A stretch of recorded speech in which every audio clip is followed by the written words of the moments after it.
A todas y todos. Comenzamos la segunda clase de legalidad social del derecho. A ver, recordemos que esta materia es, ¿qué es? Se lo digo porque algunas y algunos están entrando hoy. Es justamente una introducción al estudio del derecho, pero una introducción o una teoría del derecho, más bien. Sí es una introducción porque muchos y muchas de ustedes me comentaron que no han visto elementos básicos del derecho, por ejemplo, que es una optativa de ciclo básico, que para nosotros no debía estar de optativa. Bueno, optativa para toda la universidad, no hay ningún problema, al revés, muy bien, pero sí es una materia fundamental para los estudiantes de derecho. ¿Cuáles son qué es lo que se hace en esta materia? Es introducirlos a la carrera, a la licenciatura, es darle los elementos básicos de lo que el derecho es, explicarles incluso las diferentes posiciones desde las cuales se ve el derecho, se percibe, y darle los conceptos jurídicos fundamentales. Esto de qué es un acto jurídico, qué es una persona, qué cosa es la vigencia del derecho, qué cosa es la validez, por ejemplo. Y claro, estos son conceptos que algunos coincidimos todas las teorías. Yo, por ejemplo, soy más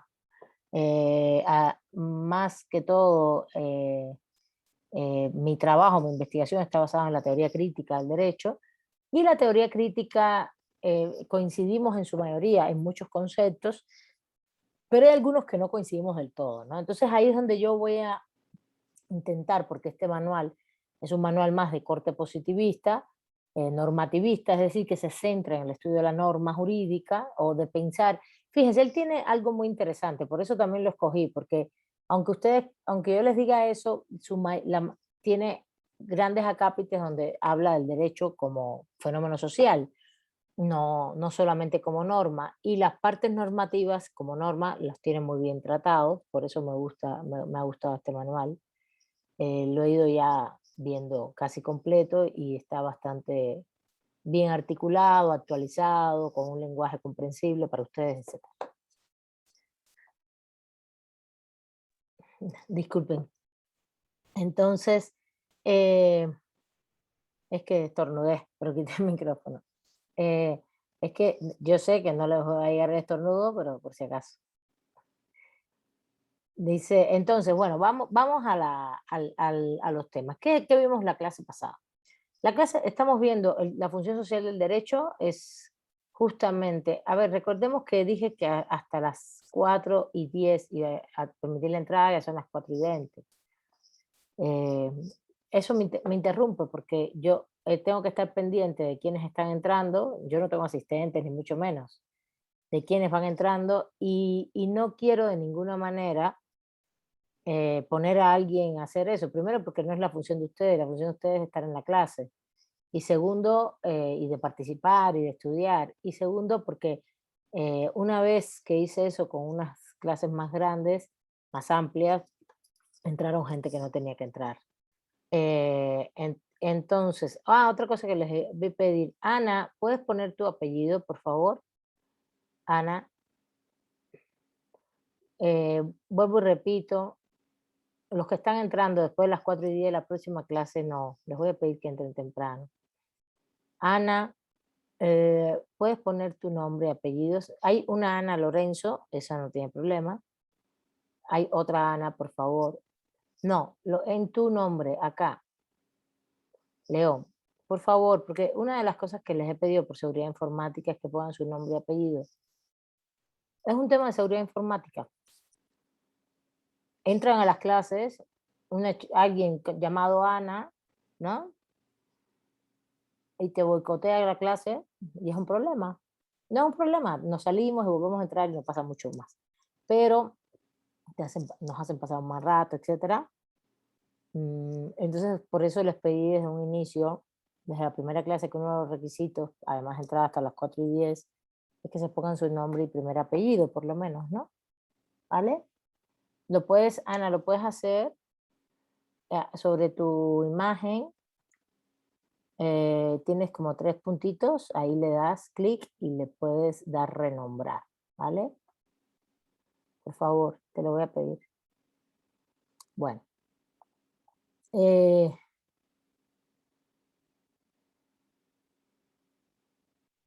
No quiero que hables. Lo que quiero es que pongas tu nombre. Ana León, que pongas Ana, que eres Ana León. ¿Ves?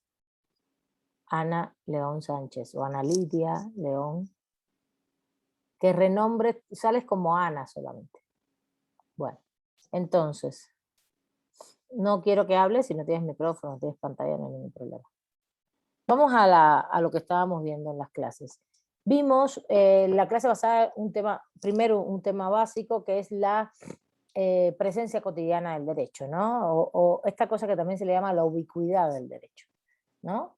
Y ahí hay varios temas, quiero hacer un resumito rápido. Por ejemplo, el primer punto sería, que tendríamos que ver, es que para nosotros siempre, aunque se alegue, y el autor diga que lo alega mediante el lenguaje, no solamente el lenguaje, es un sentido común, recordemos que los seres humanos nos comunicamos mediante el lenguaje, los lenguajes no solo es hablar, sino también gesticular, hay muchas formas de expresar la comunicación, yo le llamaría más bien comunicación, no solo el lenguaje, la comunicación en sentido amplio, y que evidentemente muchas veces decimos tenemos derecho a algo, o eso es conforme a derecho, está bien hecho porque no es ilegal, por ejemplo, o es conforme a derecho.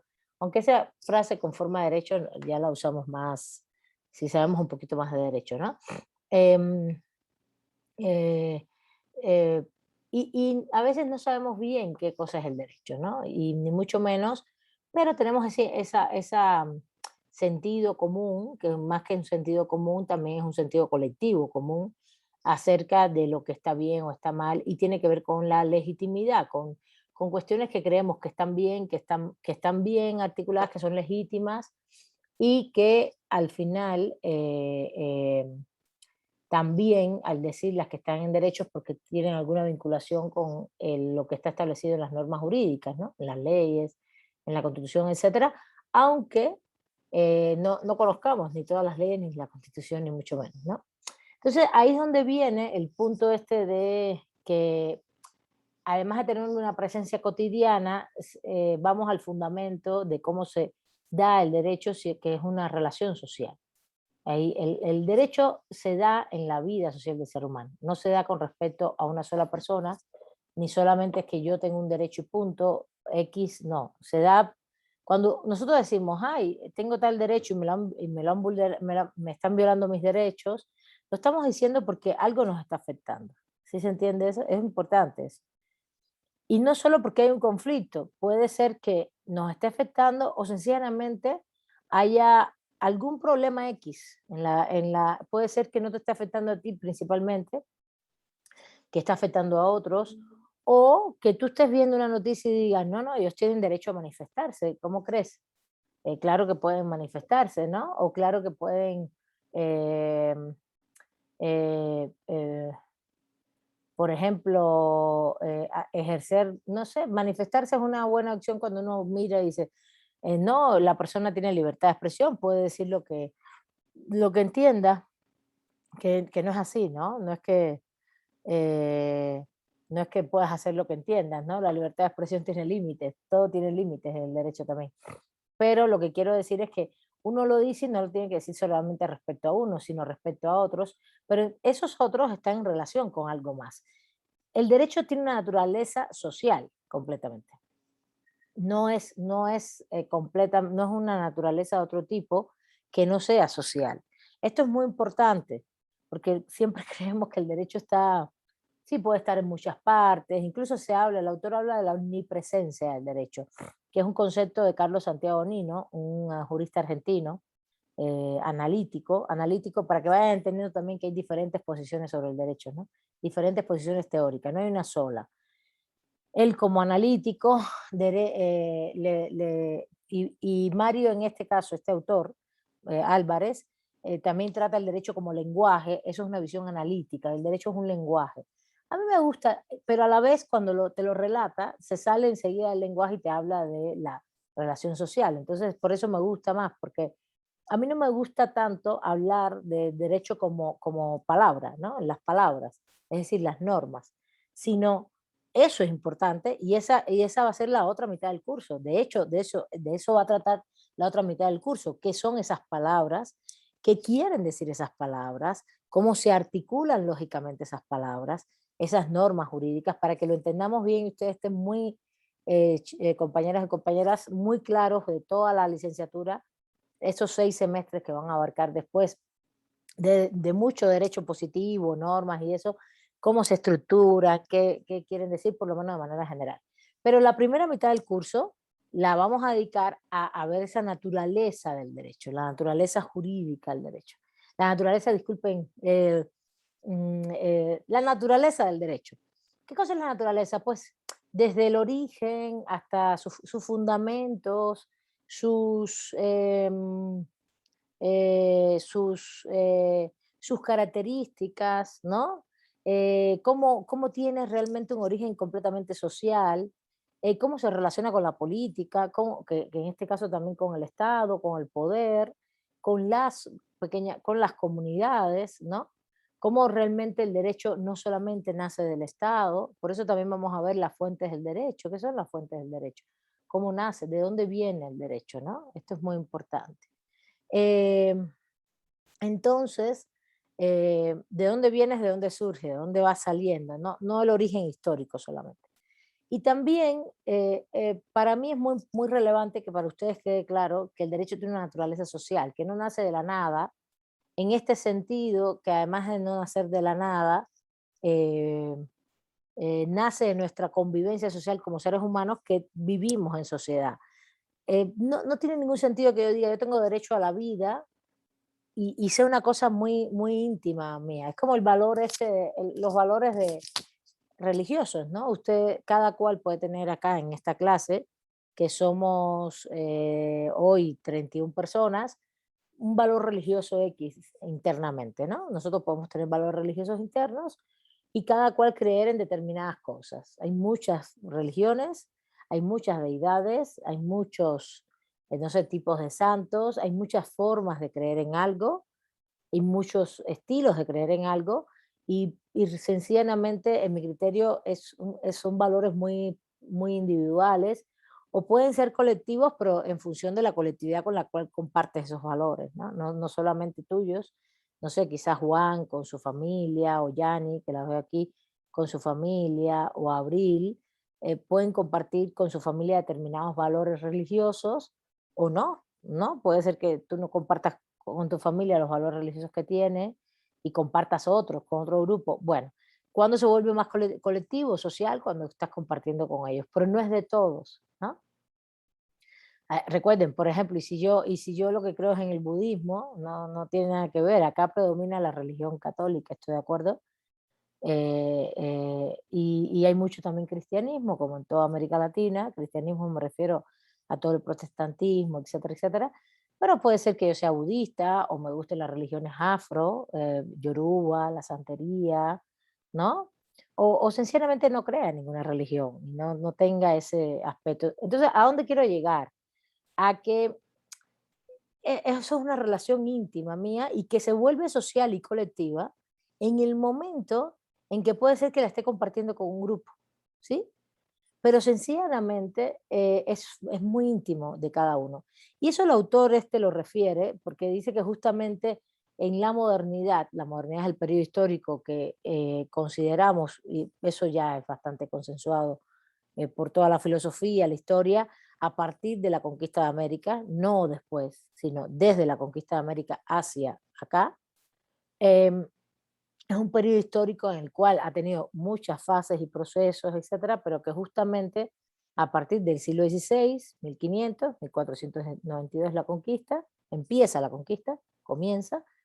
Lo que va a ocurrir es que justamente la religión, que se va a ir apartando cada vez más de esta cuestión colectiva social para ser mucho más individual, personal. Estoy poniendo un ejemplo, ¿eh? Un ejemplo.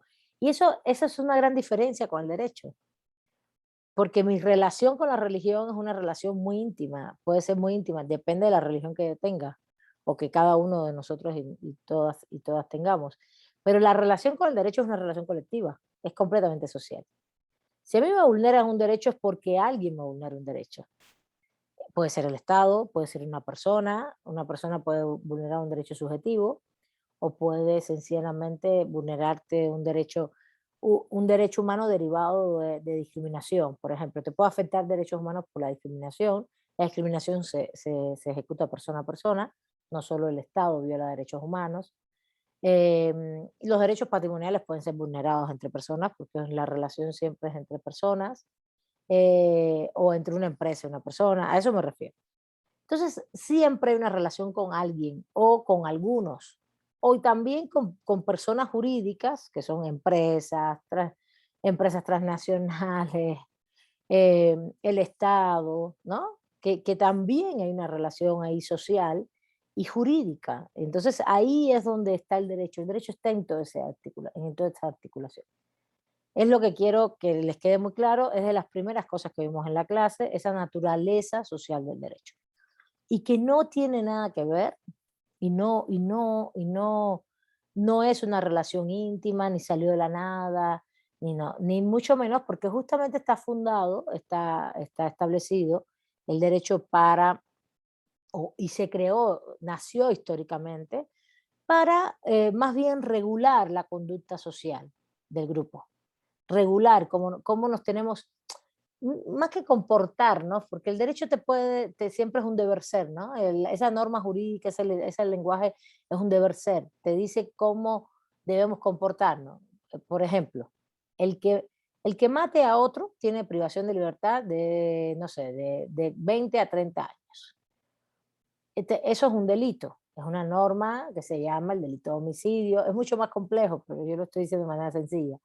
Está en los códigos penales de todo el mundo. En el mundo no hay nadie que le pueden llamar diferente. Hay quien le llama asesinato, hay quien le llama homicidio y le dan diferentes conceptos según la intencionalidad de la persona que da la acción.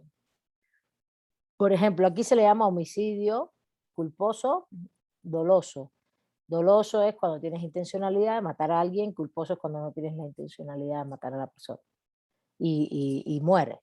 El primer ejemplo, el doloso, es el intencional, y el culposo es cuando tú realmente estás, por ejemplo, manejando en estado de ebriedad. Ninguna persona que maneje en estado de ebriedad tiene intención de salir a la calle a matar a nadie.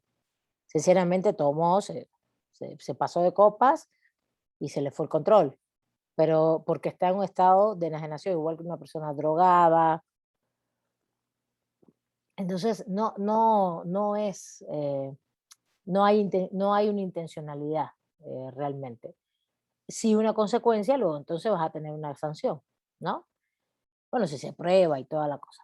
Pero lo que quiero decir con esto, pero bueno, da lo mismo como aquí se dice sí, en otros países se llama asesinato, el doloso, y el culposo se le llama homicidio.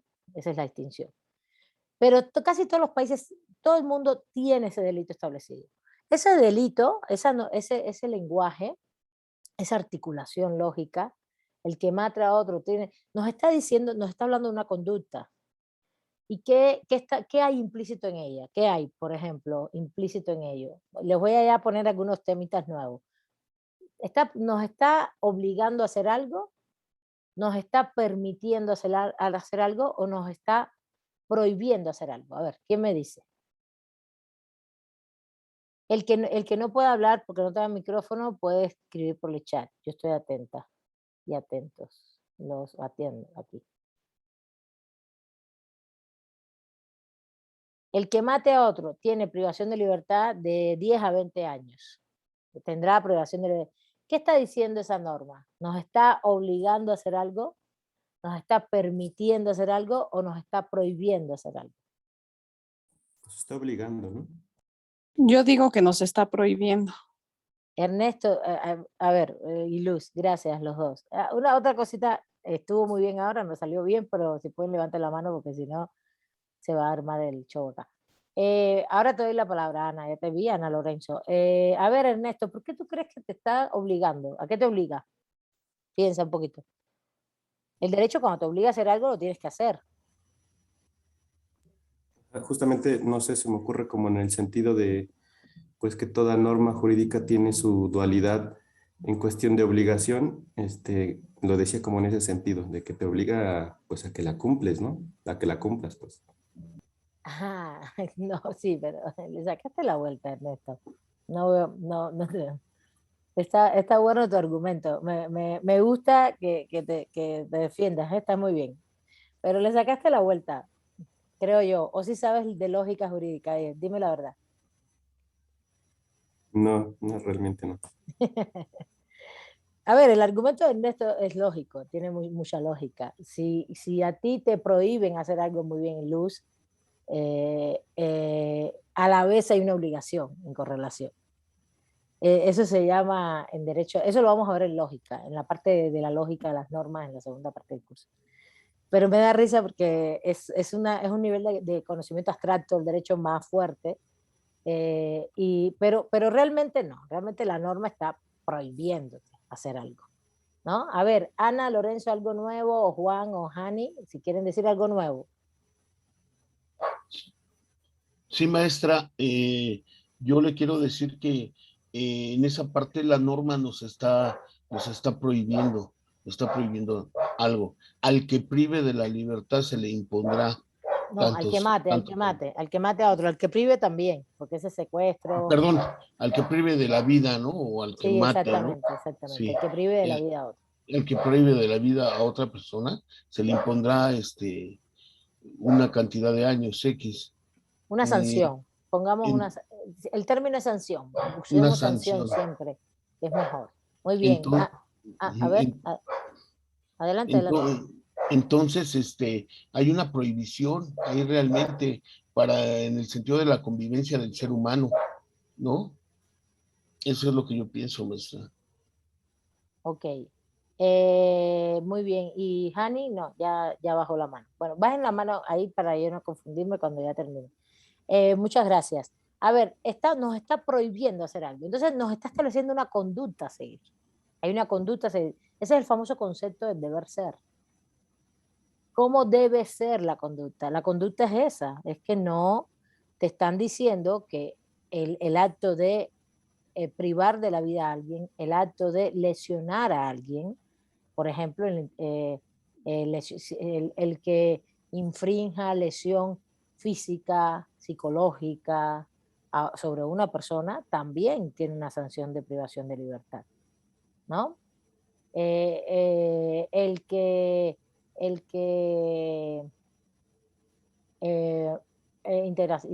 estoy hablando de la vida, la integridad física y de la... no, voy a hablar de esos dos ahora. Luego entonces nos está diciendo cómo debemos comportarnos. Claro, eso no quiere decir que eso suceda en la realidad. En la realidad lo que hay es que las personas en ese sentido cometen acciones de privación de vida, privación de agresión a la integridad física de las personas. El otro que iba a hablar de la privación de la libertad, Juan, que Juan lo expuso, ¿no? Por ejemplo, en el caso de un secuestro, que es el que priva de libertad, porque no te dejan moverte, ¿no? No te dejan, te impiden la movilidad. Luego entonces hay una privación de vida o de privación de vida, en el caso de homicidio, lesiones por integridad, hacia la integridad física y psicológica, es agresión al cuerpo, a la integridad física, ahí habría lesiones, el famoso delito de lesiones, o secuestro en cuanto a la libertad. Estoy hablando de tres valores básicos que tienen que ver con, o de tres temas importantes que protege el derecho. El derecho te está diciendo, no debes atacar esos bienes jurídicos. ¿Cuáles son los bienes? La vida, la libertad y la integridad física y psicológica. ¿Sí? Porque no es solo la vida, también es nuestra integridad. Si nos lesionan, recuerden que no hay, va en esa escala, la vida es muy importante, pero si te agreden físicamente o psicológicamente es muy fuerte, y también si te limitan tu libertad. Estoy diciendo como lo esencial, ¿no? Entonces, justamente estoy prohibiendo, el derecho te está prohibiendo agredir esos bienes, ¿no? Y claro, en correlación lógica, y ahora le vamos a dar la razón a Ernesto, te está obligando a respetarlos, ¿no? ¿Sí? Te prohíbe atacar estos bienes, por eso los constituye bienes protegidos jurídicamente mediante delitos y te obliga a respetarlos no solo porque el delito lo dice, también lo constituyen derechos humanos, por eso se constituyen después en derechos a la vida, a la libertad y a la integridad física, por ejemplo. Porque ahí los tenemos que respetar todos. ¿Sí lo ven? ¿Ven la correlación lógica? ¿De qué estamos hablando acá? De que el derecho regula nuestras conductas y las regula, ¿por qué? Y ahí es donde voy un poquito al surgimiento histórico, al devenir histórico del derecho, que es lo que hemos venido hablando, de que se da en sociedad, se da en colectivo, pero ¿quién nos puede, por qué perdemos la vida? Pues porque hay una responsabilidad de alguien, de otras personas, ¿no? No la perdemos así nomás. Yo sé que existe el suicidio, que eso es voluntad propia, eso lo entiendo. Pero no es el caso, no es lo común. En la clase pasada hablamos incluso de la voluntad de vida, de la voluntad de vivir como una categoría filosófica de Schopenhauer, pero que también voluntad de vida, que después es usada muy bien por la filosofía crítica, en el caso de Dussel, como la voluntad de vivir, de querer permanecer en el mundo, que parecería muy natural, pero es muy social esto. No es solo individual, parte Dussel lo usa como pareciera que los filósofos lo dicen naturalmente, pero no es tan natural, va hacia lo social, se mueve hacia lo social porque es en relación con otros y otras, ¿no? Eso es importantísimo.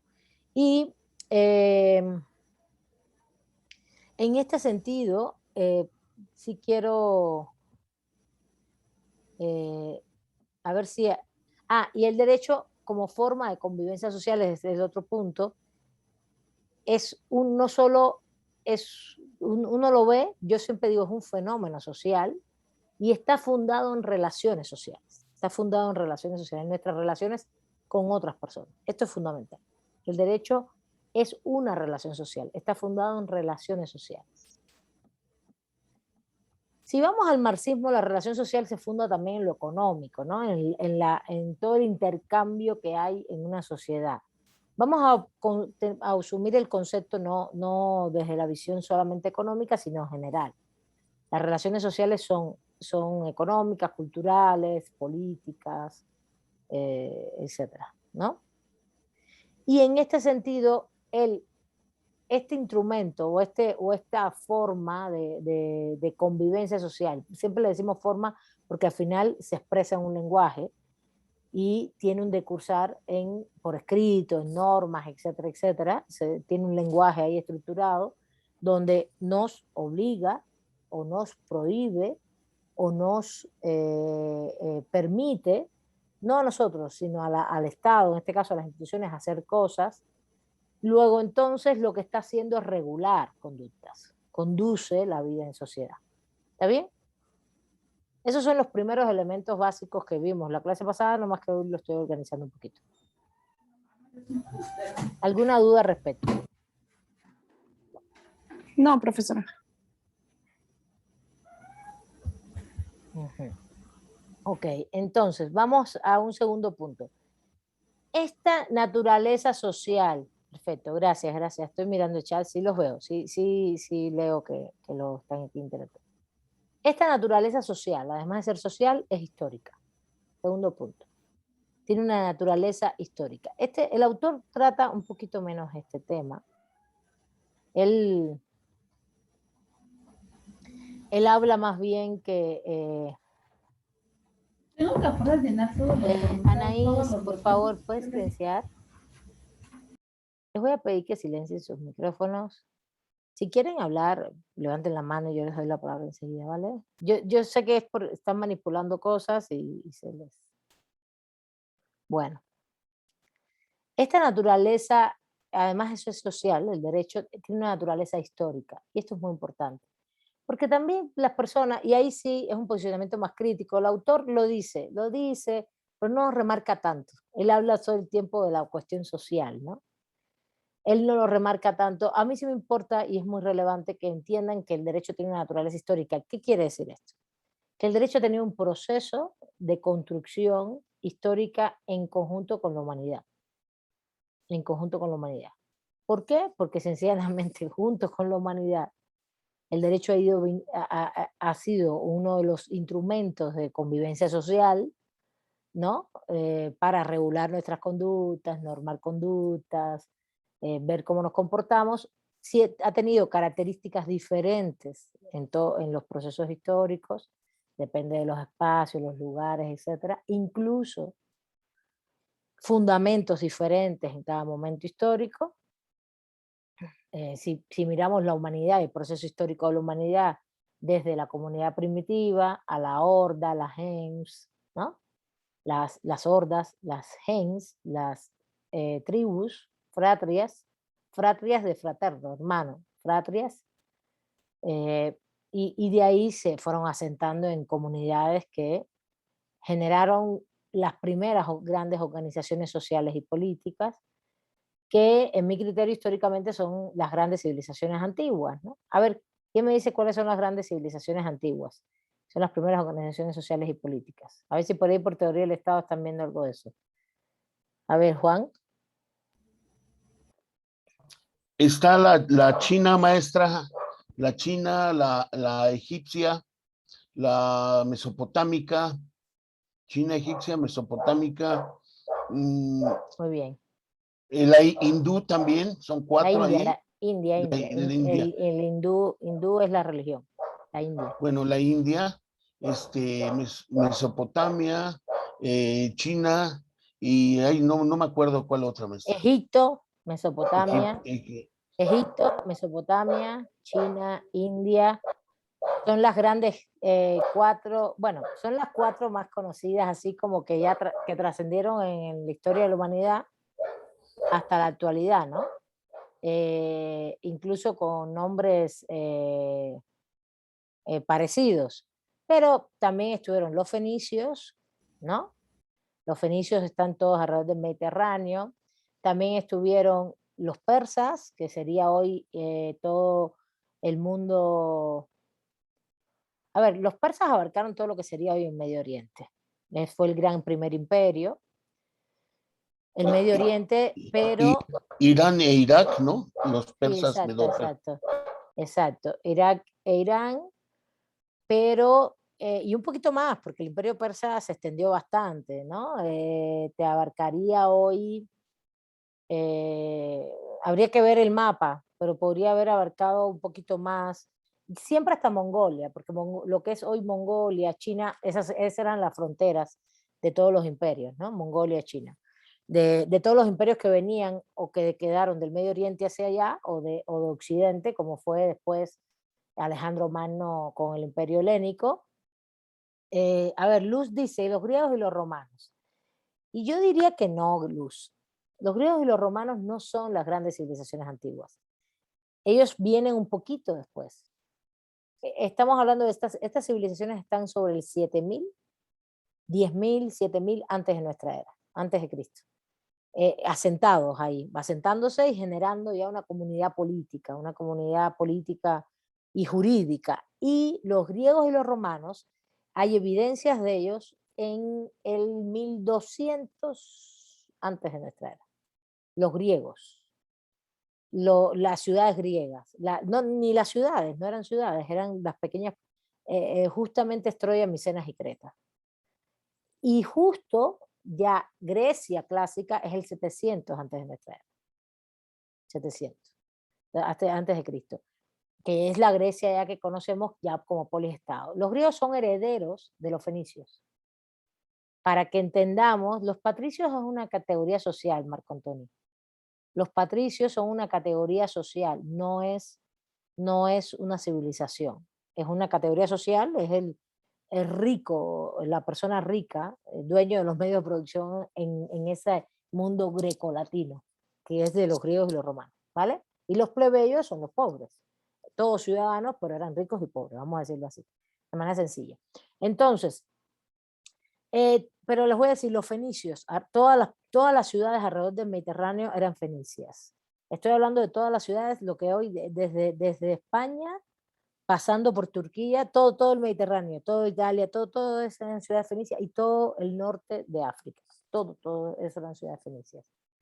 Fueron los que inventaron la navegación, las técnicas de navegación, son los que, porque justamente están en las ciudades, son los que inventan las poliestados. Otro ejemplo más, les digo más, por ejemplo, los cartagineses también eran muy antiguos y tienen que ver con Cartago, una isla que está en el centro Mediterráneo, ahí estaban, y eso era una civilización muy antigua y tuvo conflictos en esa época ya con tan antigua de guerras y cosas. El imperio persa, si ustedes leen cualquier libro de historia universal, también están los hititas, con H, hititas, y creo que no me está quedando nada. Ah, me está quedando uno muy importante que tiene trascendencia hoy, que son los hebreos. Los hebreos. Los hebreos, justamente el mundo hebraico es muy importante. Los asirios, muy bien Ernesto, los asirios también. Toda la zona, estoy de acuerdo contigo, es que, porque fíjense, toda la zona de lo que hoy es el conflicto palestino-israelí, ¿no? Toda esa zona, toda la zona eh, que es después de Egipto, está el canal de Suez, que no existía antes, el canal de Suez se hizo en el siglo XIX, que es la apertura del mar hacia el Mediterráneo. Todo eso, para entrar justamente a Egipto había que entrar por mar o por esa pequeña franjilla ahí del mar estoy hablando del Medio Oriente hacia Egipto. Y toda esa zona estaba poblada. Ahí están las primeras poblaciones. Yo tengo, ahí en el Moodle hay una clase que se llama Sistemas Jurídicos Comparados, que es de historia, es historia del derecho, del Estado de Derecho. Ahí hay unos PowerPoint con mapas y todo muy bonito, donde ustedes van a poder ver. A ver si en algún momento les pongo uno, ¿no? Para que lo vean. Pero bueno, ahorita tendría que buscar el PowerPoint, abrirlo y es mucho tiempo. Lo que quiero es que entiendan, en esas civilizaciones fue donde primero se dio, incluso hay evidencias de domesticación de animales en estos espacios, en estos lugares. También domesticación, estamos hablando del 10.000 antes de nuestra era, y no tiene nada que ver con Grecia y Roma, son otros espacios, son los espacios sobre todo del Medio Oriente, África, el norte de África, ahí toda esa zona, India, China y toda la zona del borde así del Mediterráneo, pero eran fenicios. Y también en las zonas de nuestra América, también hay evidencias de domesticación de animales en el norte de América y acá también desde hace muchos años, desde milenario, ¿no? Eso, y ahí es donde tú sabes, hay domesticación por las evidencias, recolecciones arqueológicas de los huesos, por ejemplo, de los tipos de huesos, de qué tipo de animal era, de si el animal era más sedentario o menos sedentario, todo eso sale en los estudios. Por eso es que se dice, aquí hubo domesticación de animales, también de que haya algunos arqueológicamente instrumentos laborales, ¿no? Hachas de piedra, ¿sí? Este tipo de cosas. Y ahí es donde tú dices, bueno, y entonces por el desgaste, etcétera, yo no soy arqueóloga y tampoco tengo todos los datos antropológicos, pero así es como se hace esa historia de la antigüedad. Pues. Y entonces, bueno, esas grandes civilizaciones se asentaron alrededor de ríos. Y justamente, la clase pasada también lo comentamos, la relación social empieza justamente en esa convivencia, ¿no? Porque cuando estaban en las hordas, lo que va a pasar es que las personas eran nómadas, en las hordas, en las gens, no había ese sedentarismo como tal, y ellos eran nómadas, se estaban moviendo mucho de un lugar a otro buscando cómo sobrevivir. Y ahí es donde entra el factor de que el ser humano, al asentarse en estos espacios, alrededor de los ríos, por el tema de que el agua es fundamental para la vida y para reproducir la vida, no solamente para tú tomar agua, sino para criar animales, cultivar plantas, etcétera, comida, etcétera, plantas y el aseo, etcétera, etcétera, etcétera. Entonces lo que hacen es asentarse alrededor de estos ríos y ahí empieza un proceso de convivencia mucho más fuerte y de crecimiento de esas poblaciones. Y entonces el derecho tiene una naturaleza histórica, ¿en qué sentido? En que el derecho va surgiendo históricamente igual que la política como organización, no la política como polis, sino como organización de la sociedad, en el sentido de reproducir la vida en sociedad, ¿no? Van dándose una serie de relaciones sociales que implican, oigan, esto hay que hacerlo de una manera y no de otra, para podernos seguir acomodando, ¿no? Sí, por eso me fui un poquito hacia la antigüedad, para que entendamos que en un momento determinado las personas ahí van decidiendo y decir, bueno, a ti te toca cada cosa, por ejemplo, a Juan le va a tocar, primero la función social la función de cada persona, ¿no? En ese grupo. Y la función va a tener que ver con la sobrevivencia de la comunidad. Alimentación, ¿no? Lo básico. Reproducir la vida es alimentarte. Y en la medida en que eso se va desarrollando, hay otros elementos simbólicos, como también el ocio, culturales, el divertirse. Eso es una característica del ser humano. Y eso también lo vimos en la clase pasada. El ser humano no solo se alimenta, por ejemplo, se reproduce biológicamente. No, no, no. El ser humano siente placer porque es un ser humano que es racional y es creativo. Luego entonces no solo va a ir, ya en la horda esto no estaba tan claro, pero ya en este tipo de tribus y comunidades sí, hay un proceso de sobrevivencia básico, alimentación, pero y ya por supuesto se bajaron de los árboles, todo esto, están allí asentados, están haciendo todo en la vida cotidiana en función de cómo se alimenta, pero genera este segundo punto que tenemos los seres humanos frente a otros mamíferos, que es, somos racionales, pensamos, pero además lo articulamos en lenguaje, pero a la vez creamos cosas. Todo eso lo hablamos en la clase pasada. Y al crear cosas, empiezas a generar una inventiva de transformación de tu realidad. ¿Y qué transformas? ¿Qué es lo primero que tú transformas? A ver, ¿qué es lo primero que se transforma en esas comunidades? Por ejemplo, esto lo hace desde antes el ser humano.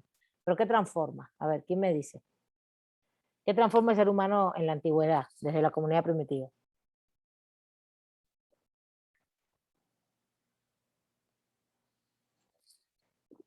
¿No se les ocurre transformar nada? Maestra, A ver, el ser humano primero va transformando su entorno social, su grupo social, después va transformando esas relaciones a través de lo hablado y de lo escrito, porque eso sí, es pero va un fundamental. poquito antes, Juan, un poquito antes. Aquí lo está diciendo Ernesto. Las herramientas, Ernesto, trabajo. exactamente, exactamente.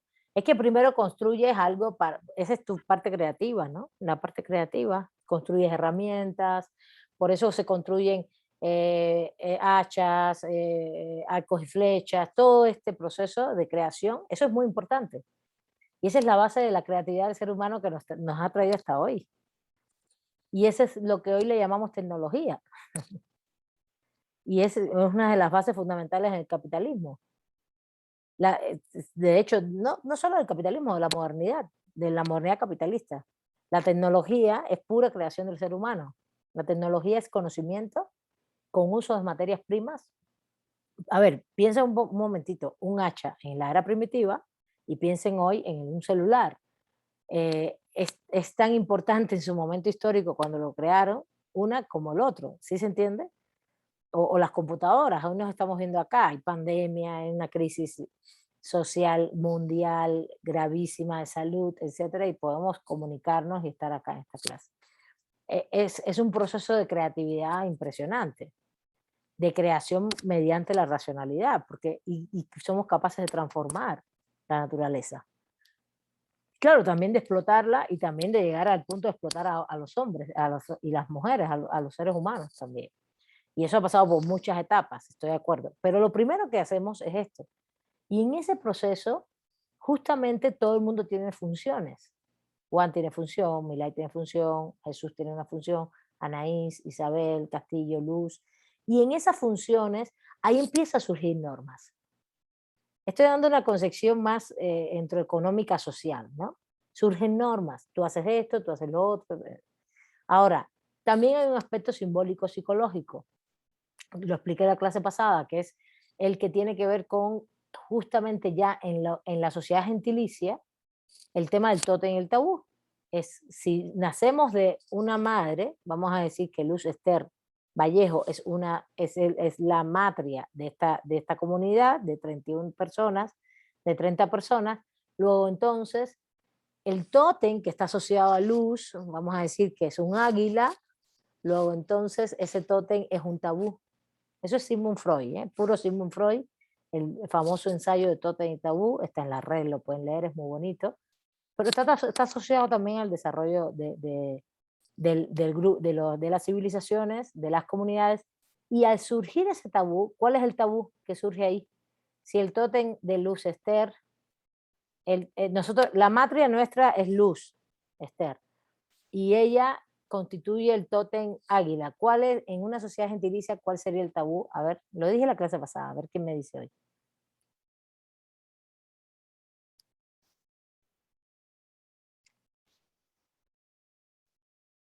¿Cuál es el tabú? No estamos pasando lista, por favor, es hasta el final de la clase. ¿Cuál es el tabú? No me están atendiendo, chicos, chicas. Vamos.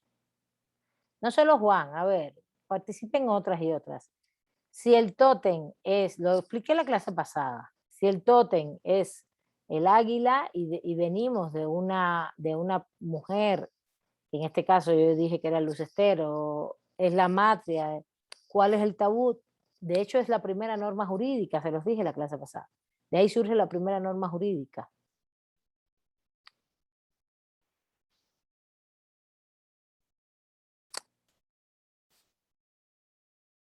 El tabú es justamente que no se pueden reproducir las personas.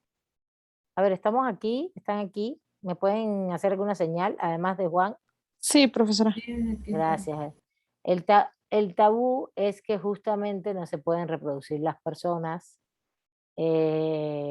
hasta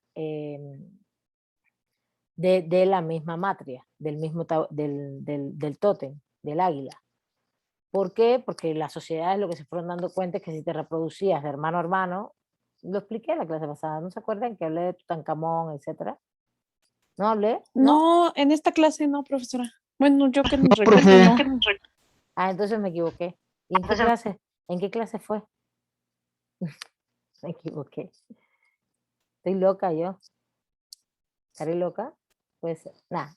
No me acuerdo. Yo pensé que les había comentado el tótem, el tabú de Sigmund Freud. ¿No? ¿No les comenté? Ah, bueno, se No, los no nos comento comentó ahora. nada de eso. No, no, profesora. No, Ah, bueno, está bien, ya, ahora vamos. El tótem y tabú de Sigmund Freud, que es el aspecto, vamos a decir, psicológico, pero que tiene mucho que ver con la reproducción sexual y tiene que ver con la reproducción de las comunidades. Ahorita hablé de la reproducción como económica, social, ¿no? Las herramientas. Ahora viene esta. Pero no va una detrás de la otra, van juntas. Es Luz Esther Vallejo, es nuestra matria.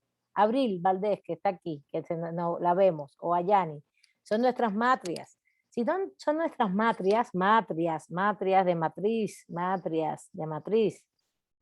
Luego entonces, nuestras matrias, ¿qué implican? Un tótem. No te puedes reproducir si sales de ella, porque no hay familia heteronormativa en ese momento. No hay una familia heterosexual, no existe papá, mamá, hijo, eso no existe. De hecho, las familias ya sabemos que tampoco son así, hoy abogamos por todo tipo de familias, pero mamá, papá, no existe, no existen. Lo que existe, lo único que se entiende es que hay una mujer que es de donde nacen los niños y las relaciones que hay en una comunidad para la reproducción de la vida, en este caso biológica, no se sabe quién es el padre. Luego, entonces, ese concepto familiar vinculado a una pareja heterosexual no existe. Luego, entonces, el tótem está asociado a la mujer, águila, y entonces no se puede reproducir ninguna persona respecto a otra derivada de ese tótem. Todos los que nacemos de Luz Esther o de Hani Hernández o de Abril Valdés, si nacemos de ella, no podemos reproducirnos. Vamos a escoger una sola, Hani. Si nacemos de Hani, no podemos reproducirnos nadie de los que nazca de Hani y sus derivados entre nosotros. Esa es la base de la sociedad gentilicia. Y de ahí se pasó a otras comunidades. ¿Con quién nos vamos a reproducir? Con otra gens, que en este caso es la de Abril, ¿no? Maestra, ¿Dónde es la matriz? Espérame, Juan, ya te voy a dar la palabra. Déjame terminar la idea. Entonces, lo que quiero decir con esto es que ahí hay una primera gran norma jurídica, que es la prohibición del incesto. Y esa es una de las primeras normas jurídicas, que tiene que ver mucho con la reproducción comunitaria. Si bien yo te doy la función, por ejemplo, por un lado, de que aquí hay un grupo que se dedica a la caza de animales, el otro grupo se dedica a la recolección de frutos, el otro a la agricultura, no sé qué. Y en Egipto se dedicaban a construir diques, para contener el agua, y sucesivamente, está también asociado al tema del incesto como prohibición de reproducción en las comunidades, y estas comunidades crecieron así, con esa prohibición de una gens a otra. Una gens es Yani, otra gens es Abril, otra gens es Luz, otra gens, la matria soy yo, y no nos reproducimos entre nosotros, sino con la otra gens. Ahí es donde están las tribus, y esos grandes asentamientos fueron creciendo. Luego, entonces, ya ahí tenemos muchas regulaciones de conductas. Por ejemplo, el incesto es prohibido y es una regulación de conducta. Y para cerrar, y también qué funciones sociales tenemos cada uno, y si no lo hacemos, puede haber una sanción. Ahí hay una regulación de conducta, ¿no? Si a ti te toca casar y no lo haces, o no participas, o te toca construir los diques y no lo haces, y no tenemos agua durante todo, después no vamos a tener agua en la sequía y nos vamos a morir de sed, porque los ríos bajan, o no tenemos para cultivar. Bueno, y para cerrar, y ahora sí te doy la palabra, Juan, eso se va complejizando y ahí está surgiendo el derecho. Ahí hay normas, ya hay normas jurídicas. ¿Qué va a pasar? Ahí va a tener, y ahí voy a ir al punto de la clase de la vinculación con lo religioso, lo moral, ahorita vamos allá, y sobre todo que, bueno, estoy poniendo ejemplos que también no es que se cumplieron a rajatabla, ¿no? El incesto hubo mucho tiempo, ¿no? Y fue reconocido como tal. Ya, Juan, ahora sí te doy la palabra. Sí, maestra, gracias. A ver, maestra, espero no divagar porque esto se me hace muy filosófico de lo que estamos hablando ahorita. A ver, un tótem, Pero es historia, ¿eh? Sí, sí, un tótem yo lo veo como lo que usted, quiero verlo como un dios, un creador, un ser creador, que de ahí sale, ese tótem tiene a sus hijos, vamos a llamarlo como una mitología o como una religión, tiene a sus hijos, los cuales entre ellos no pueden tener relaciones para procrear, sino Ok, que estos hijos se tienen que relacionar con otros hijos de otro tótem, quiero estoy de pensar. acuerdo. Muy bien. Ok, ahora vámonos a la filosofía judaico-cristiana. No, Hay un, espera. Estamos en el 10.000 antes de nuestra era. bueno, ok. 12.000 incluso, 13.000. Bueno, No. entre estos nada más era eso, que entre estos hijos que tiene este tótem o ese ser sagrado, creador, no se pueden reproducir, no se pueden unir entre ellos, sino tienen que unirse entre otros hijos de otros tótem para poder Exactamente. para poder tener Pero el tótem, descendencia. exactamente. Pero aquí viene una cosa, maestra, aquí es mi duda. Ok, ahí se crean cierto tipo de normas morales o religiosas, pero aquí viene Ahorita voy allá, si son ahí morales, viene religiosas. Ahorita voy allá. mi duda es esta. Incluso hoy en la actualidad, si no está prohibido, si no está permitido, tampoco está prohibido el incesto. Lo que quiere decir que en la antigüedad era un uso común las relaciones incestuosas Sí. y todavía hoy en algunas tribus y algunas comunidades en el mundo utilizan el incesto. Son, No, son, y son, no está son, son, prohibido. eh, son Bueno, incestuosas esas sociedades. no sé el Código Penal mexicano, pero hay que revisar los códigos penales, pero en algún momento sí estuvo prohibido el incesto. Sí estuvo, sí se convirtió en un delito, ¿eh? Hay que revisar Aquí el en México código. está prohibido, pero la pena es mínima. El máximo otorgado creo que son 2 años, maestro. Ok, vamos allá, porque es una cuestión moral. A ver, vamos a varios puntos. No es tan filosófico, es histórico. Lo que pasa es que el fundamento es un fundamento medio mítico, estoy de acuerdo contigo, y tiene que ver con mujeres, no con hombres. ¿Eh? El tótem es un dios, no, es una diosa. ¿Eh? Hay que tener cuidado con eso, porque el tótem nada más que en la práctica se puede medir por las mujeres, porque quienes tenemos al bebé en la panza, las mujeres. Las mujeres somos las que damos a luz. Pero entonces el tótem lo rige la mujer, la matria, por eso digo matria. No el pater, sino la matria, la mater.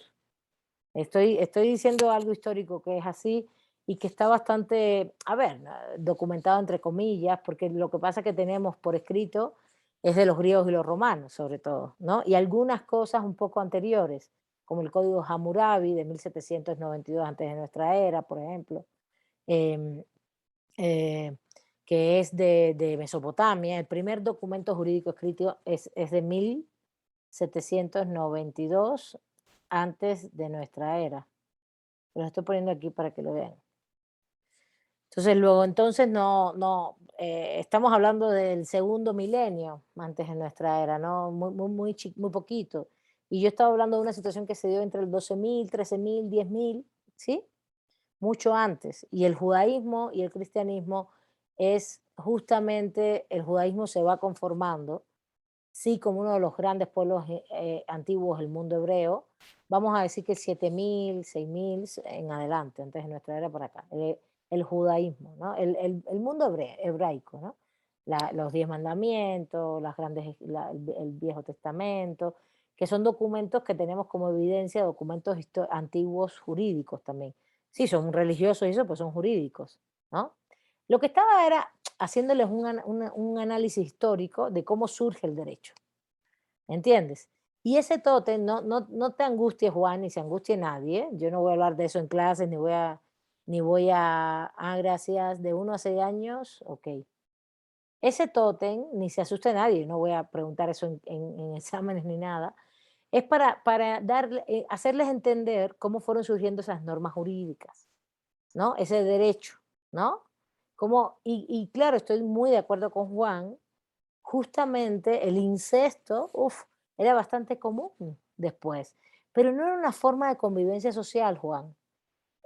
La prohibición es la que te da la medida de que las comunidades crezcan, porque no hay exámenes de ADN en esa época, no es como hoy que sabemos, oye, si unos hermanos tienen hijos y se reproducen entre ellos, ¿qué va a pasar?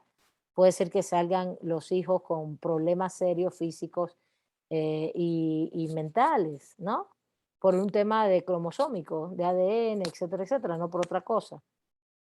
De hecho, si puede pasar entre personas que no tenemos relación de parentesco, pasa mucho más entre personas que sí tienen relación de parentesco. Y ese es el tema es de sobrevivencia, Juan. No es un tema ético-moral. Eso es muy importante. El tótem lean el texto, tiene unas 30 cuartillas, el texto de Freud. Está en internet, tótem y tabú se llama. Yo lo tengo por ahí en mis clases de historia. Y tabú, ahí lo tengo puesto en las clases de historia. Es un texto muy bonito que justifica cómo realmente solamente, no la parte marxista, solamente la parte marxista, esto de las herramientas, reproducción, poderte alimentar, ¿no? No solamente eso, sino también la parte simbólica, psicológica, de decir, bueno, cómo nos reproducimos. Era muy importante también la parte sexoafectiva. Es que eso es justamente lo que nos distingue de los mamíferos. Si ustedes tienen mascotas, ¿en qué momento? Es verdad que yo toda la vida he tenido mascotas. Mi mascota falleció el año pasado, pues mi perrita, y tenía 14 años. Pero toda la vida he tenido mascotas, perritas, y sí, se enamoran. Por lo menos esta se enamoraba, sí es verdad, pero de ahí sí tiene un sentido diferente a nosotros, pero de ahí al placer que tiene que ver con la sexualidad, que no solamente es reproductivo, en qué momento ellos se buscan la sexualidad en el momento de la reproducción, no es como nosotros. Nosotros vamos se fue generando un proceso afectivo, psicoafectivo y de reproducción biológica. Entonces, eso sí ha tenido mucho que ver con la reproducción de la vida en las comunidades y las comunidades en sí. Y estoy hablando de mucho antes. Ya después el judaísmo, el cristianismo es otro momento histórico. ¿Está bien? Entonces, yo lo que quiero es que eso quede claro, que era un ejemplo de cómo empieza a surgir ese derecho, que surge con la historia de la humanidad. Estoy en el derecho como la naturaleza histórica del derecho. El derecho surge desde que la humanidad se empieza a organizar política y socialmente. Esa es la conclusión. ¿Está bien? Y puse ejemplos específicos para que ustedes vieran dónde realmente están surgiendo normas jurídicas. Y ustedes dirán, pero eso es derecho, eso no es moral. Bueno, moral no es. El incesto en ese momento no es moral. Fíjate si no es moral, Juan, lo que Juan dijo, que justamente hubo en Egipto los emperadores, toda la línea, el linaje de las grandes familias vinculadas a la aristocracia de los emperadores, no, ¿cómo se llamaban? Los faraones, todas las familias faraónicas se mezclaban entre ellos por la sangre azul, y así sucesivamente surgió en todas las sociedades que tuvieran que ver con aristocracias. ¿Qué cosa es el concepto de aristocracia? El gobierno de los mejores. Y el gobierno,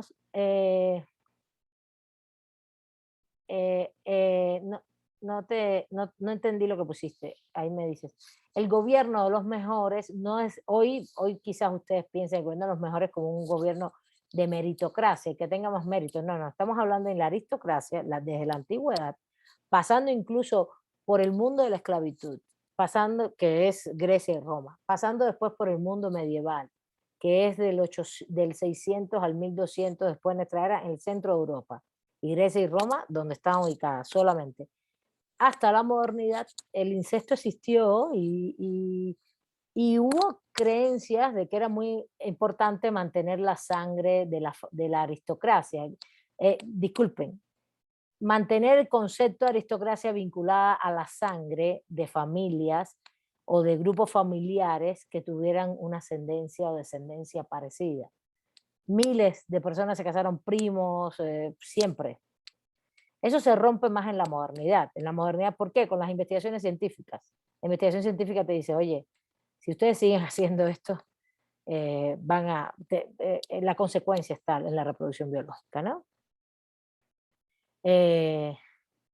Sí, pero esto es una cuestión religiosa, los judíos y moral, sobre todo religiosa. En aquel momento, por ejemplo, si tú vas a Egipto, una familia faraónica, se casaban los hermanos. ¿Para qué? Para mantener la sangre, ¿no? En los reinos no es igual, no es lo mismo. Si los hermanos entre los judíos se casan y cosas así, no lo sé. Yo creo que no. Yo diría que no. Hoy no se casan entre hermanos, quizás entre primos, no lo sé, no tengo la noción de que esto ocurra hoy. Pero bueno, volviendo, miren, muchas gracias. Aquí nos pusieron también la punibilidad del incesto de 1 a 6 años. La media es 3, no es bajita, Juan. 6 años de privación de libertad no es tan bajito. Bajito es multa, 1 año de privación de libertad, que es, aunque bueno, eso también puede ser subsidiado. Pero bueno, volvemos al tema. Naturaleza histórica. El derecho está naciendo ahí con la sociedad. ¿Está bien? ¿Alguna duda de esto? Sí, déjame tu nombre acá. Mariana, no hay problema. ¿Alguna duda sobre esto? Y ahora, el derecho fue relacionándose, o más bien perfeccionándose, evolucionando, complejizándose, especializándose, en la medida en que la historia de la humanidad fue decursando, fue caminando, ¿no? Lo que quise hablar del tótem y tabú es como para poner un ejemplo de una primera prohibición, ¿no? Pero eso no está ni por escrito. Entonces, quiero que se entienda que es un fenómeno histórico en cuanto a que tiene que ver con la historia de la humanidad y de su desarrollo social. ¿Está claro eso? ¿Sí? ¿Alguna duda? No, maestra. No, hasta ahorita no. Bueno, seguimos. Ahora, dice Juan, y con razón, por aquí me preguntaste, Ernesto. ¿Me estás preguntando que por qué nacen las alianzas o relaciones de poder entre las tribus? ¿Eso me preguntas o no entiendo bien, Ernesto? No, justamente iba con lo que comentaba el compañero Juan. Lo estaba justamente en esto del incesto, lo relacionaba con eso solamente. Con que el incesto seguía, ¿decías? Ajá, y justamente pues muchas veces era para pues conservar o crear alianzas, ¿no? Conservar el poder o linajes y esta parte, ¿no? Que usted ya está comentando eso. Sí, pero fíjate, entre grupos y tribus se supone que ahí más bien ellos, la humanidad creció porque justamente lo que hicieron fue no reproducirse en la misma gens, sino de una gens con otras, y de ahí, bueno, ahora estoy entendiendo tu comentario, de ahí surgen las tribus, eso sí, exactamente. De ahí surgen las tribus, una gens con otra, la gens de Yani, la mía, y yo ya no está la gens de Abril, pero porque la de Yani, la de Abril, la mía, nos unimos y armamos una tribu, ¿no? Exactamente, es lo que dijo.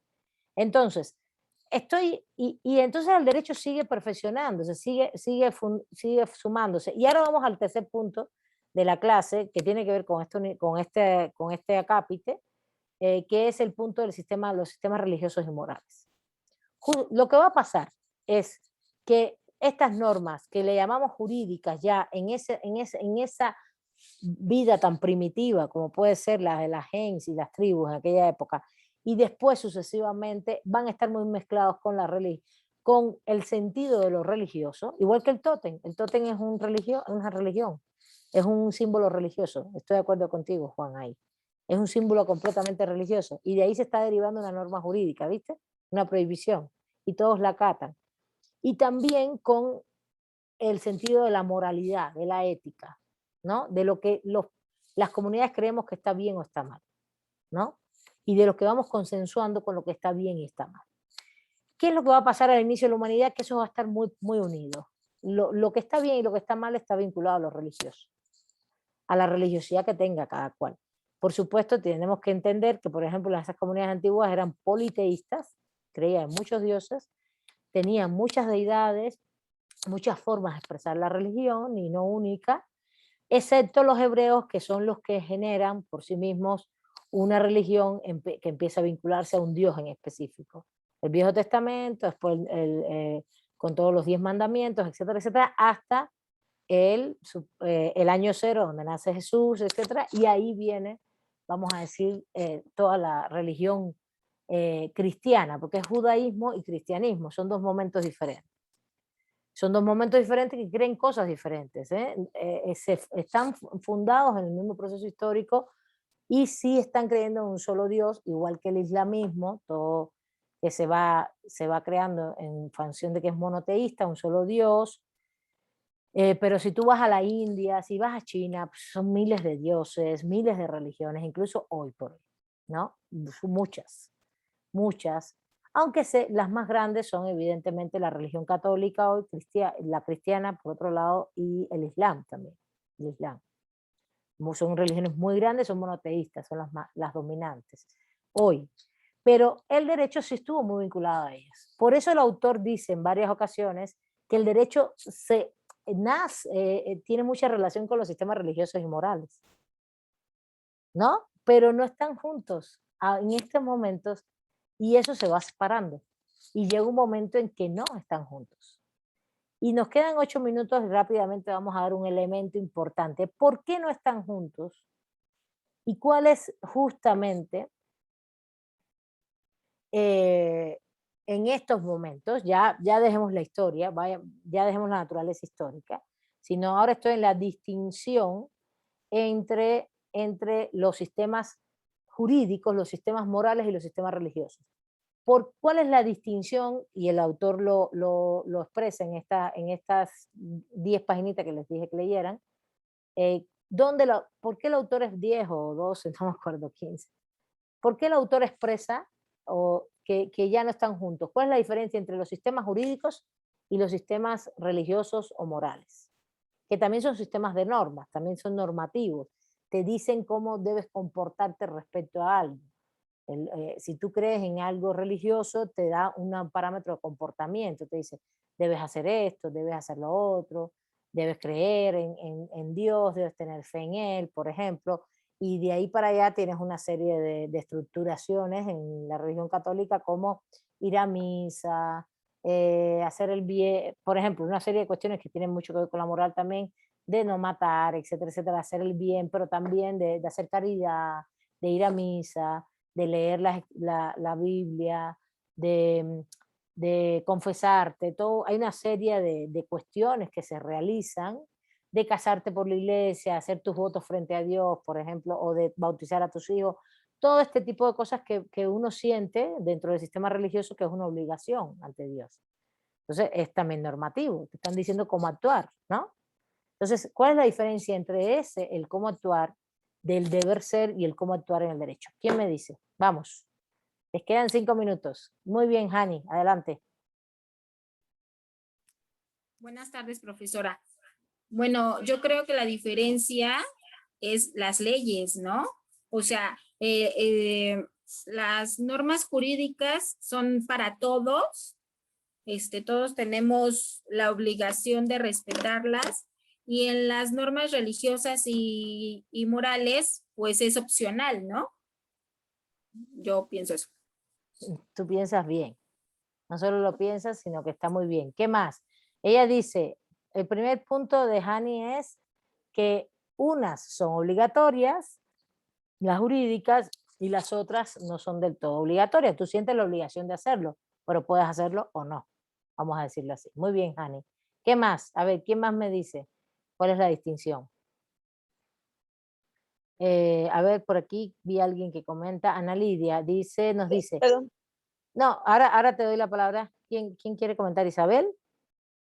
Sí, maestra. Ahora te doy la palabra. Dice Ana Lidia, Sí. una de las diferencias es que el sistema jurídico, las normas son obligatorias. Sí, bueno, justo lo que estamos diciendo, en lo que lo escribía lo dijimos. Muy bien, Ana Lidia. A ver, Isabel, ahorita apunto a todos los que participaron, ¿eh? Acuérdense que, Ok, maestra. que apunto a todos los que están participando para que, no por evaluación, sino para saber qué están haciendo. A ver, di, Isabel. Sí, efectivamente, como dice mi compañero, si usted la norma jurídica es algo que obliga, que rigen a la población. En cambio, la norma religiosa, y en este caso es como se dice, es dependiendo de los principios que nos inculcan, de creer o no creer en una religión, porque no es obligatoria. Y la norma moral es desde el punto de vista de la sociedad, de lo que está bien a lo que está mal. Para mí sería eso. Muy bien. A ver, Martín, muy bien, Isabel. Martín, después Luz y después Janet. Sí, maestra. Bueno, sumando, adicionando a lo que mis compañeras acaban de mencionar. Exactamente. Yo, aparte de, bueno, es sumando, adicional. Bueno, el autor menciona de que no solamente nos sirve como una regla moral, la religión y la cultura, sino que también adicional, el derecho se agarra de ahí para tener como un tipo de, podemos decir que es como yo sí lo determino como un anzuelo de donde agarra el derecho para determinar ciertas conductas y regirlas como tal. Eso es, maestro. Muy bien. A ver, sí está bien. Fíjate que tú lo ves como derecho, pero es el tema de la autoridad. Vayan pasando lista. A ver, Luz, ¿qué más quieres agregar?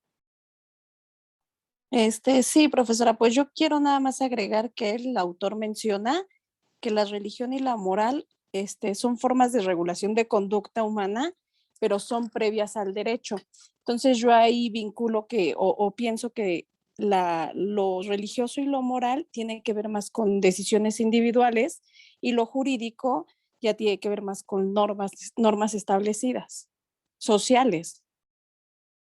No solo social, sí son sociales, todo tiene naturaleza social. También la moral y la religión tienen naturaleza social, ¿eh? Aunque la Pero, religión se vuelve un poquito más íntima en la actualidad, pero también va a surgir como en el grupo, ¿no? Ellos empezaron a justificar las cosas y la vida y cómo eran religiosamente, ¿no? Creyendo en cosas, ¿no? Haciendo como perdón, maestra. fetiches. Dime, adelante. En este caso también en la moral puede entrar en el hecho de que entra lo que es el repudio social, ¿no? De que, por ejemplo, en una, ¿cómo se dice? Se me olvidó el nombre. De los encargados, por ejemplo, de unos edificios, ahí también te aplicaría la norma moral, porque ellos ahí te aplican lo que está mal visto por ellos o por otro entorno dentro de una sociedad. Porque ese ya como tal nada más es el hecho de, hiciste algo malo, todo es como de, o sea, todo te tacha como tal, todo está mal, todo lo que hiciste estuvo bien, estuvo mal. Ahí entra eso, maestra, como la norma moral dentro de una comunidad o una organización, por así decirlo. A ver, la moralidad es también, puede ser individual y social. Lo religioso también es individual y social. El derecho es social. Esa es la diferencia. ¿Sí lo ven? ¿Sí se dan cuenta de lo que estoy queriendo decir? Sí, maestra. Y es individual, ¿por qué? Porque tú decides, pero tú no puedes decidir, ay, voy a cumplir la norma, no, tú la tienes que cumplir, la norma jurídica la tienes que cumplir. Si no la cumplas vas a tener una sanción. Tú puedes decidir no ir a la iglesia y es muy probable, puede haber repudio, es lo que tú dijiste, muy bien, puede haber repudio de la comunidad eclesiástica, que sea, pero regularmente no te pueden imponer una sanción. ¿Qué sanción te pueden poner? ¿No entrar a la iglesia? Más bien, ya no nos pueden poner una Depende. sanción. Y justamente ahí está la otra, ya se acabó la clase. Pasen la lista, por favor, todas y todas. Lisbeth, te doy la palabra rápido porque no has participado y me gustaría mucho que participaran ustedes. Gracias, profesora. Bueno, quería agregar que las normas religiosas están creadas en base, o sea, todo gira por ejemplo, todo gira en torno a Dios, y en tanto las normas jurídicas es como para regular la convivencia de todos en general. Entonces, creo que eso también vendría siendo como una diferencia, bueno, era lo que yo quería agregar.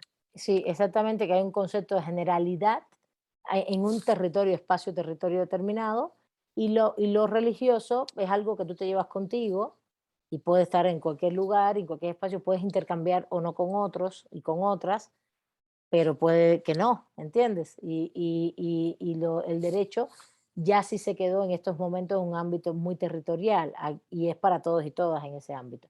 Hay varias características más.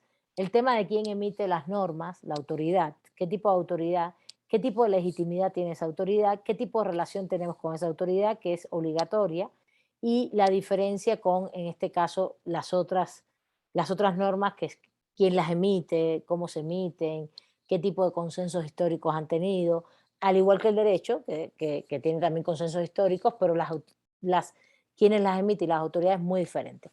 La próxima clase voy a tocar de nuevo este puntito solamente, ya lo demás no, y revisen mañana la página que voy a decir que sigue el próximo tema ya, para el lunes, ¿vale? Muchísimas gracias, compañeras y compañeros, pero ya tenemos que terminar, ya son las 5:32, se acabó la clase. Pasen lista, no dejen de pasar lista en el chat, que yo lo guardo y de ahí lo veo. Lisbeth, muchas gracias. Antonio, la próxima clase, ¿está bien? Te damos la palabra a ti primero. Era una duda, maestra, lo que tenía. Bueno, adelante. Entrado. A ver, voy a cerrar la clase, ¿te parece? Voy a cerrar la clase. Cerramos un momentito la clase. No, cerrarla me refiero a la grabación. Muchas gracias a todos y todas. Y ahora Gracias, Antonio, profesora. Gracias, profesora. Hasta luego.